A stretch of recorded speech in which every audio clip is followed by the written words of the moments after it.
Do you ever feel like you're being tossed around by the chaos of modern life? A constant barrage of news, notifications, and drama, leaving you feeling anxious, reactive, and out of control. We spend so much of our energy worrying about things we can't change and getting upset by things that don't truly matter. What if there was an ancient, battle-tested operating system for the human mind, designed to build resilience, clarity, and inner peace? What if the wisdom of emperors, senators, and playwrights from 2,000 years ago held the key to navigating the challenges of today? That is the powerful promise of the book we are diving into, The Daily Stoic by Ryan Holiday and Stephen Hanselman. This book is a brilliant revival of the ancient philosophy of Stoicism, not as an academic theory, but as a practical daily toolkit for living a better life. It's designed to be read one page a day, offering a year-long journey to a stronger, wiser, and more tranquil you. Part 1. The Foundation. The 3 disciplines of Stoicism. Stoicism can be broken down into 3 core disciplines, which work together like a fertile field. The study of the natural world, or physics, is the field itself. The study of reason, or logic, is the fence that protects it. And the study of how to live, or ethics, is the valuable crop you produce. These 3 areas translate into 3 personal practices. 1. The discipline of perception. This is about how we see the world. The goal is to see things clearly and objectively without the distortion of our emotions and biases. It's about cultivating awareness and unbiased thought. 2. The discipline of action. This is about what we do.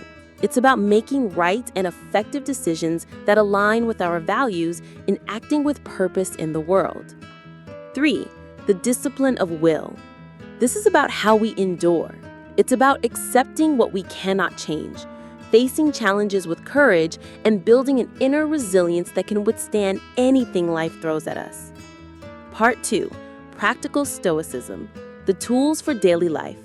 So how do we apply these disciplines? The book offers a wealth of tools. The most important tool of all is clarity, which starts with understanding the dichotomy of control. This is the core of Stoicism, separating what is in our control from what is not. You don't control the traffic, the weather, or what other people think of you. You do control your thoughts, your judgments, and your actions. All of your energy should be focused on that second category. The famous Serenity Prayer perfectly captures this ancient idea. God, grant me the serenity to accept the things I cannot change, the courage to change the things I can, and the wisdom to know the difference. With this clarity, you can begin mastering your emotions. The Stoics saw our passions, anger, fear, lust, as powerful forces that could cloud our judgment. The goal isn't to be an unfeeling robot, but to apply reason before acting. Think of the difference between Theodore Roosevelt, who often let his fiery temper guide him, and the Roman statesman Cato the Younger, who would pause and carefully consider his thoughts before speaking, making his words land with maximum impact. When it comes to taking right action, the Stoics teach us to focus on the action itself, not the outcome. You control your effort, not the result. And what if you face an obstacle? Here the Stoics offer one of their most powerful ideas. The obstacle is the way. The Roman Emperor Marcus Aurelius wrote, "The impediment to action advances action. What stands in the way becomes the way." Every obstacle can be turned into an opportunity for growth, learning, and virtue. This leads to the next level of acceptance, amor fati, or a love of fate. It's not just about tolerating what happens, it's about embracing and even loving it. The modern-day warrior philosopher Jocko Willink embodies this. When something goes wrong, his response is always the same. Good. Didn't get the promotion? Good. More time to get better. Project got canceled? Good. We can focus on more important things. This reframes every setback as a hidden opportunity. To help us on this path, the Stoics remind us of our mortality with the phrase memento mori, remember you will die. you could leave life right now. This isn't meant to be morbid. It's a tool to create urgency and perspective. It reminds us not to waste our precious time on trivial things. And in a world of endless hot takes, Marcus Aurelius gives us another powerful tool. We have the power to have no opinion on things that don't concern us, freeing up immense mental energy. Part 3. The Stoic in the World, a Life of Purpose. So what does a Stoic life look like in practice? First, it means you do your job. Your primary job, no matter your profession, is simply to be a good person. As Marcus Aurelius wrote to himself, "What is my profession? To be a good man." And you do this job by focusing on the present, to concentrate like a Roman, giving the task at hand your full attention, as if it were the last thing you'll ever do. And this is not a lonely path. A common misconception is that Stoics are detached and emotionless. Nothing could be further from the truth. Marcus wrote, "We were born to work together." He reminded himself, "What injures the hive injures the bee."